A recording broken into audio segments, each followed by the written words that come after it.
Hello students, मैं self Prahlad Singh मैं लेके हूँ आज आपके लिए क्लास 12 का अगला लेक्चर क्लास। हम देख रहे हैं ठोस अवस्था को। तो ठोस अवस्था में हम डील करने जा रहे हैं आज वीडियो नंबर 13, यानी आज का जो हमारा क्लास नंबर होगा वो होगा 13। यानी यहाँ पे हम क्या डालेंगे, क्लास नंबर हमारा हो जाएगा 13। तो हमने पिछले 12 जो क्लास हैं वो हमने अपलोड कर दिए हैं, तो आप प्लेलिस्ट में चेकआउट कर सकते हैं। तो आज का हमारा टॉपिक है क्या स्टूडेंट, टॉपिक हमने लिया है कैलकुलेशन ऑफ डेंसिटी। हमने डेंसिटी को कैलकुलेशन करना है, ठीक। उसके बाद किस में करना है, हमको क्यूबिक क्रिस्टल में करना है। किसमें, क्यूबिक क्रिस्टल में करना है, जब उसका हमको स्ट्रक्चर्स दिया जाएगा तब की दशा में। तो चलिए आइए आज का क्लास स्टार्ट करते हैं। आपके लिए ये 5 नंबर और 2 नंबर, खासकर 2 नंबर का एक ऐसा क्वेश्चन है, खासकर हम न्यूमेरिकल वैल्यू की बात करें तो पेपर में हर साल आता है। अभी इस साल 2020 का जो हमारा यूपी गवर्नमेंट का पेपर हुआ था, यूपी बोर्ड का, उसमें ये क्वेश्चन पूछा गया था। तो चलिए आइए क्लास को स्टार्ट करते हैं। यदि आप चैनल पे पहली बार विजिट कर रहे हैं तो चैनल को सब्सक्राइब करके बेल आइकन को प्रेस कर दीजिए, ताकि ऐसे क्लास की नोटिफिकेशन मैं लगातार आपको अपडेट करता रहूं। तो चलिए आइए, आप टॉपिक इसको कंप्लीट कर लीजिए। हिंदी लिखना है तो हिंदी में लिख लीजिए क्या, संरचना से लिखना, संरचना से घनीय क्रिस्टल के घनत्व की गणना। क्या करेंगे, यहाँ लिख लेंगे, यहाँ पे संरचना से घनीय क्रिस्टल की घनत्व, या क्रिस्टल के कर लो, क्रिस्टल के घनत्व की गणना। देखो हमको क्या करना है, गणना करना है किसके, उसके, और यहाँ पे हम डेंसिटी की बात करेंगे। तो देखो स्टूडेंट, सबसे पहले डेंसिटी की बात करेंगे, किसी भी क्रिस्टल की बात कर लें। यहाँ पे हमको क्या बनाना होगा, पहले क्रिस्टल बनाना होगा। क्या करना होगा, पहले हमको एक क्रिस्टल बनाना होगा। सपोज मेरे पास एक छोटा सा कोई क्यूबिक है, क्या है, एक छोटा सा मेरे पास कोई क्यूबिक सेल्स है। हमने बना लिया कि ये मेरे पास एक क्यूबिक सेल्स है, ठीक, ऐसा होगा। इसके ये क्या होंगे, कोने कोने पे हमारे क्या होंगे, यहाँ पे एटम होंगे। क्या होंगे, हमारे कोने कोने पे एटम होंगे। चलो हमने मान लिया कि ये क्या है, ये कोई एटम है। अब देखो एटम के साथ तो ऐसा रिप्रेजेंट कर रहा है, और ये वाली दूरी क्या कहलाएगी, यहाँ तक की दूरी हमारे पास क्या आ जाएगी, ए हो जाएगी। हमने इसके बारे में पिछले क्लास में देखा था। अब ध्यान देना, जब कभी भी ऐसे क्यूबिक सेल्स में, ये क्या है, ये हमारा कोई भी क्यूबिक सिस्टम है, क्या है, ये मेरे पास यहाँ पे कर लो क्यूबिक क्रिस्टल स्ट्रक्चर्स का आपको दिखाई दे रहा है, ठीक। इस चीज को आपको पता होना चाहिए। अब देखो ये कोई भी क्यूबिक क्रिस्टल स्ट्रक्चर्स है, ऐसे इसमें हमको दिखाई दे रहा है, ये क्या है, किनारे की लंबाई है, ठीक। जब ऐसे सिस्टम पे हम क्या करते हैं, एक्सरे, क्या करते हैं, एक्सरे इधर से डालते हैं। ध्यान समझना, ये क्या है, ये हमारे पास एक्सरे हैं, ठीक। क्या है, एक्सरे दिखाई दे रहा है। चलो ये एक्सरे हो गया। जब हम एक्सरे किसी भी क्रिस्टल सिस्टम पे डालते हैं तो उनका विवर्तन कराते हैं, मतलब डिफ्रैक्शंस कराने पर यहां से हमको क्या मिलता है, उनके किनारे की जो लंबाई होती है, किनारे की लंबाई के आधार पर हम उनके घनत्व की गणना करते हैं कि आखिर ये पूरा इसका जो डी है, क्या है, इसका जो पूरा डी है यानी घनत्व है, डेंसिटी है, वो कितना होगा। तो इसके बारे में यदि हिंदी लिखना चाहते हैं तो आप लिख लीजिएगा कि एक्स किरण तकनीक द्वारा क्रिस्टल के किनारे की लंबाई की गणना से, क्रिस्टल के किनारे की लंबाई की गणना से किसी भी क्रिस्टल के घनत्व की गणना की जा सकती है। किसी भी क्रिस्टल के घनत्व की गणना की जा सकती है, चाहे वो क्या हो। इसमें क्या क्या हो सकता है, इसमें हमारा हो सकता है सिंपल क्यूबिक सेल्स, किसका, सिंपल क्यूबिक सेल हो सकता है, ठीक, ये हो जाएगा। तो सिंपल क्यूबिक सेल्स, उसके बाद यहाँ पे बॉडी सेंट्रेड क्यूबिक सेल्स, उसके बाद हमारे पास क्या आ जाएगा, हमारे पास यहाँ पे आ जाएगा FCC, मतलब यहाँ पे फेस सेंट्रेड हो जाएगा। तो इनमें से कोई भी हो, तीनों में से कोई भी हो, हम इनका क्या कर सकते हैं, इनका डी, इनका क्या, डेंसिटी बड़े आसानी से हम यहाँ पे डिफाइन कर सकते हैं। ठीक, अब ध्यान देना क्या होगा, यहाँ पे जो क्रिस्टल में कणों की संख्या होगी, जो एटम की संख्या होगी, वो भी हम कैसे निकाल सकते हैं, इसी डी के निकालने के बाद निकाल सकते हैं। तो चले देख लेते हैं, फार्मूला को डेरिवेट कर लेते हैं, क्या कहता है हमारा फार्मूला। तो सबसे पहले क्या देखना होगा स्टूडेंट, हम मानते हैं यहाँ पे सपोज कि मेरे पास क्या है, तो यहाँ पे आपको दिखाई दे रहा होगा कि हमने लिखा, माना कि किनारे की लंबाई, क्या माना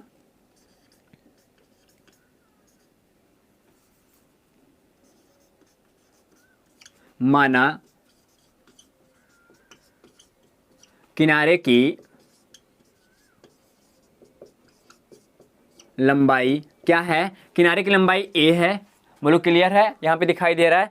तो माना किनारे की लंबाई a, सेल यानी जो घनीय सेल का आयतन कितना हो जाएगा, क्या होगा, यहाँ पे कर लो, घनीय सेल का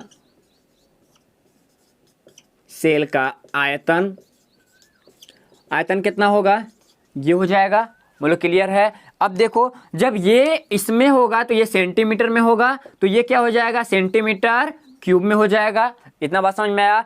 अब क्या करते हैं, घनत्व के लिए हम क्या करते हैं, इकाई सेल का घनत्व हमको निकालना होगा, तो कर सकते हैं यहाँ पे क्या, इकाई सेल का घनत्व।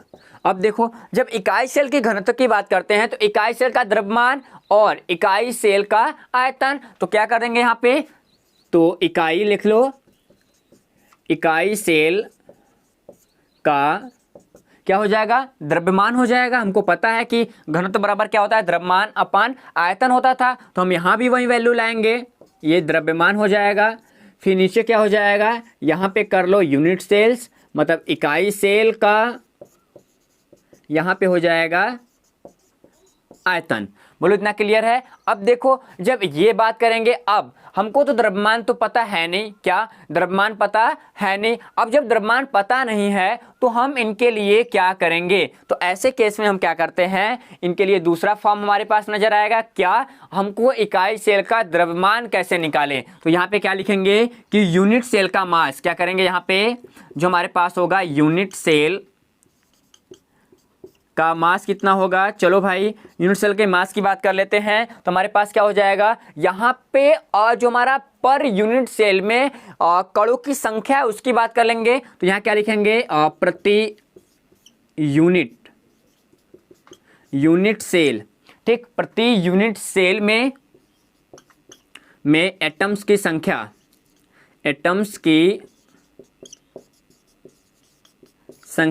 चलो भाई ये मिल गया। अब देखो इसके साथ क्या करना है, हमको संख्या प्राप्त हो जाएगी। अब प्रत्येक सेल का, प्रत्येक जो हमारे क्या है, प्रत्येक इस जो जितने भी लोग हैं, ध्यान देना, प्रत्येक मतलब सभी पार्टिकल्स का द्रव्यमान कितना है उसके बारे में बात कर लें। तो प्रति द्रव्यमान मतलब एक एक कणों का द्रव्यमान कितना है, तो यहां लिख लेंगे कि प्रत्येक कण या एटम्स का मास। ठीक, तो एटम्स का मास कर लेंगे। इस चीज को हमको दो चीज पता करना होगा, मतलब हम इसको सिंपलीफाई में सिंपली तरीके से क्या कर सकते हैं, इनको लिख सकते हैं, यानी जेड, ये संख्या क्या हो जाएगी, जेड हो जाएगी। जेड सबका अलग अलग होगा, हम अभी बताएंगे कि जेड सबका अलग अलग क्या होगा। अब उसके बाद क्या होगा, यहाँ पे इंटू कर लेंगे क्या, एटम्स की, क्या करेंगे, प्रत्येक एटम्स या सभी एटम्स के या कणों का मास। ठीक, अब देखो ये जो जेड है क्या है, ये जेड है, जेड बराबर क्या होता है स्टूडेंट, अलग अलग होता है, यानी हमारा सिंपल क्यूबिक सेल्स होगा तो उसके लिए 1 होगा। ठीक, यदि हमारे पास BCC हो, क्या हो, BCC हो, तो उसके लिए कितना हो जाएगा, उसके लिए 2 हो जाएगा। यदि मेरे लिए FCC हो तो उसके लिए कितना हो जाएगा, 4 हो जाएगा। तो आपको ये चीज पता होना चाहिए, ये बॉक्स बनाकर अपने साथ आप रख लेना, काम आएगा। ठीक, इतना काम आएगा ना। अब चलो, अब चलते हैं आगे चलने में क्या है, अब हमको ये मिल गया। अब मानते हैं कि हमारा जो प्रत्येक जो तत्व होगा, प्रत्येक एटम्स होगा या एलिमेंट्स होगा या आयंस होगा, उसका परमाणु भार कितना होगा। ठीक, तो अगले पॉइंट में चलते हैं। ये मेरा हो गया इक्वेशन फर्स्ट और ये हो गया इक्वेशन सेकेंड, ठीक, इन दोनों को रखे रहते हैं। अब अगले पॉइंट्स में क्या लिखेंगे, लिखेंगे कि माना प्रत्येक, क्या माना कि प्रत्येक तत्व के या तत्व का परमाणु भार, यहां लिख लेंगे माना कि प्रत्येक तत्व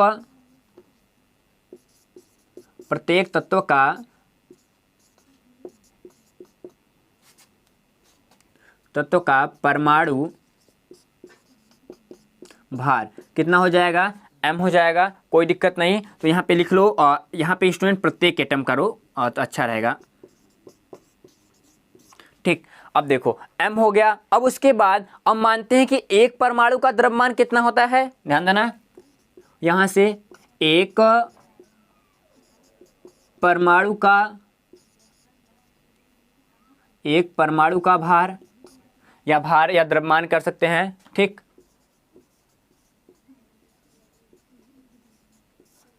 चलो, एक परमाणु का द्रव्यमान हमको पता है कि भार, परमाणु भार होता है, तो यहां से कर लेंगे परमाणु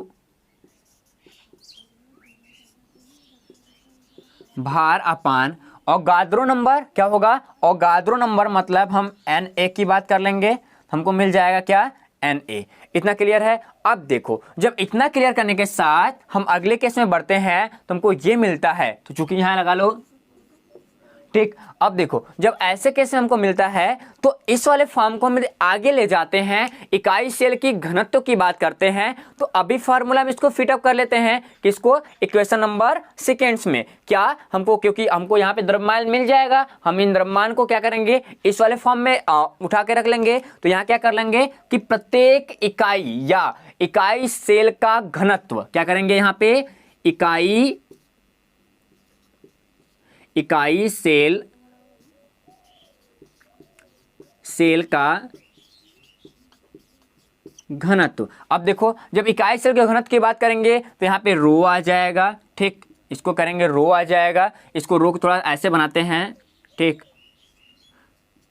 इस चीज को ध्यान देना। अब इसके बाद हमारा क्या हो जाएगा, जेड हो जाएगा। क्या जेड मतलब यहाँ पे प्रत्येक यूनिट सेल में एटम्स की संख्या, हमको जेड की वैल्यू मिल जाएगी। उसके बाद हमको क्या मिलेगा, इसकी वैल्यू रखना होगा। इसकी वैल्यू का मतलब क्या रखना होगा, ये रखना होगा। ये का मतलब इनमें देखो एम रखेंगे। एम क्या होता है, एम यहाँ पे हम मास की बात करते हैं। किसकी बात करते हैं, मास की बात करते हैं। किसके अपान है, ये है एन ए के, ठीक, इतना क्लियर हो गया। अब देखो इनके साथ क्या मिलता है, इनके साथ हमको आयतन को यहाँ पे लाना पड़ेगा। क्या आयतन, यहाँ पे यूनिट सेल का जो आयतन है इनके साथ रखे, यानी टोटल का हमारा क्या हो जाएगा, ए क्यूब हो जाएगा। बोलो इतना क्लियर है। यदि इसी को हम थोड़ा सा और लिखें तो हम ऐसे लिख सकते हैं, ठीक, क्या, रो जेड इंटू एम। बोलो क्लियर है, ठीक। इस वाले टोटल वैल्यू को नीचे ला सकते हैं, कोई दिक्कत नहीं है। क्या, कोई दिक्कत नहीं है। तो यहाँ पे क्या हो जाएगा, एन ए हो जाएगा, ठीक। उसके बाद इनटू क्या हो जाएगा, ए क्यूब हो जाएगा, ठीक। ये किस में आएगा, ये आएगा ग्राम में। क्यों, क्योंकि जो वेट होगा वो ग्राम में आएगा, और जो हमारा क्यूब है, एरिया है, यानी लंबाई की बात किया था वहां पे ए, वो किस में हो जाएगा, वो सेंटीमीटर, क्या हो जाएगा, सेंटीमीटर इनवर्स, मतलब ये सेंटीमीटर क्यूब में होगा, तो इनवर्स यहाँ पे 3 हो जाएगा। इसको हम इक्वेशन कितना मान लेते हैं स्टूडेंट, इसको मान लेते हैं यहाँ पे 3। इतना क्लियर है, ठीक। इतना क्लियर करने के बाद ये हमारा हो जाता है किसी का घनत्व निकालने के लिए। यानी आपको कभी भी किसी भी यूनिट सेल का यदि घनत्व कोई पूछता है तो आपको ये वाला फार्मूला पता होना चाहिए। क्या, कि रो इक्वल टू, या फिर यहाँ पे आप डी भी कर सकते हो, ध्यान देना, यहाँ पे आप डी कर सकते हो कि डी इक्वल टू क्या हो जाएगा, डी इक्वल टू हो जाएगा यहाँ पे Z into M upon N A, ठीक, इंटू ए। लिख लेना, जेड जहां क्या है, प्रत्येक यूनिट सेल में एटम्स की संख्या है, एम क्या है, उस एटम्स का मास है, परमाणु भार है, और ये एन ए क्या है, अवोगाद्रो नंबर है, ठीक, और ए क्यूब क्या है, ये आपके आयतन है। किसका, किसी भी घनीय सेल का वो आयतन की बात करता है। उतना काफी हो गया। अब चलते हैं आगे, देखते हैं कुछ इंपॉर्टेंट फॉर्म को, ठीक। इतना काफी हो गया, चलो तो स्क्रीनशॉट कर लो। अब देखो इसी जगह हम थोड़ा सा और एक फॉर्म लेंगे, समझ में आ जाएगा आपको कि इतना तो हमने क्लियर कर लिया बड़ा आसानी से कि ये वाले पॉइंट्स तो हमको निकल गए, ठीक। अब देखो स्टूडेंट, ये हमारा फर्स्ट फार्मूला मिला। सेकेंड में क्या करना होगा, यदि हमको कभी भी किसी का यदि अणु भार ज्ञात करना है, क्या करना है, अणु भार ज्ञात करना है, तो हम लिख लेंगे यहाँ पे अणु भार, अणुभार के लिए, अणुभार के लिए क्या करना होगा, मतलब यहाँ पे हमको m की बात करना है, हमको m निकालना होगा। m निकालना होगा तो सेम फार्मूला आ जाएगा, क्या, यहाँ पे d हमारे पास है, डेंसिटी की बात कर रहा है, d है, उसके बाद यहाँ पे क्या हो जाएगा, a क्यूब हो जाएगा, किसके लिए, ये वाली वैल्यू, क्योंकि ये इधर जाएगी। अब उसके बाद यहाँ पे क्या है, ये a है, क्या है, n a है, मतलब यहाँ पे n a हो जाएगा, ठीक, क्या हो जाएगा, n a हो जाएगा। अपान में क्या क्या हो जाएगा स्टूडेंट, अपान में बचेगा z, तो हमारा यहाँ पे क्या हो जाएगा, z हो जाएगा, ठीक। ये बना लो आप। अगला इक्वेशंस, ये किसके लिए है, ये हमारा है m के लिए, किसके लिए स्टूडेंट, ये है m के लिए, ये आपका 4 हो गया, ठीक। अब देखो, जब अगला पॉइंट्स करते हैं, अवगाद्रो नंबर निकालना हो तो क्या करेंगे, क्या करना हो, अवगाद्रो नंबर यानी 13 इस वाले पॉइंट्स में करेंगे, इसको रहने दो, इस वाले पॉइंट्स में करें किसके लिए, Na के लिए, किसके लिए, n, हमको जब Na निकालना होगा तो फिर क्या करना होगा, हम फार्मूला दे रहे हैं, आप जाकर प्रैक्टिस कर लीजिएगा, पूरा कंप्लीट हो जाएगा। अब देखो इनके लिए क्या करना होगा, इनके लिए हमको सिंपल तरीके से फॉर्म पता करना है, क्या, कि यदि ये इस फॉर्म में है तो इस वाले फॉर्म को रिप्लेस कर दो, यहाँ पे क्या हो जाएगा, यहाँ पे z है, इसी के फॉर्म में देख लेते हैं। देखो z मतलब वही एटम्स की संख्या और m मतलब वही भार, अपान क्या हो जाएगा, यहाँ पे डेंसिटी है, डेंसिटी को हम इधर से इधर घसका दे और इसको उधर भेज दे, मतलब यहाँ पे क्या हो जाएगा, a क्यूब हो जाएगा। बोलो इतना क्लियर है, कोई दिक्कत नहीं होने वाली। चलो इस वाले फॉर्म को हमने रख लिया। अब चौथे नंबर पे क्या देखते हैं, चौथे नंबर में देखते हैं, सपोज हमको क्या करना हो, किनारे की लंबाई निकालना हो, यानी a की गणना करना हो। क्या, यहाँ पे लिख लो कि यदि किनारे की लंबाई के लिए, किनारे या किनारों कर सकते हो या फिर किनारे कर सकते हो, यहाँ पे एक चीज कोई भी कर लो, किनारे की लंबाई के लिए। अब देखो किनारे की लंबाई के लिए a होता है तो a इक्वल टू क्या हो जाएगा, ये देखो वैल्यू मिल रही है, कोई डाउट नहीं है ना। जब कोई डाउट नहीं है तो इसको क्या मिल जाएगा, z इंटू m, कोई प्रॉब्लम नहीं है। अब यहाँ पे देखो इसको यहाँ पे रिप्लेस करेंगे, ठीक, तो क्या हो जाएगा, यहाँ पे d इंटू क्या हो जाएगा, d इंटू एन ए हो जाएगा, क्या हो जाएगा, एन ए हो जाएगा। अब देखो n ये हो गया।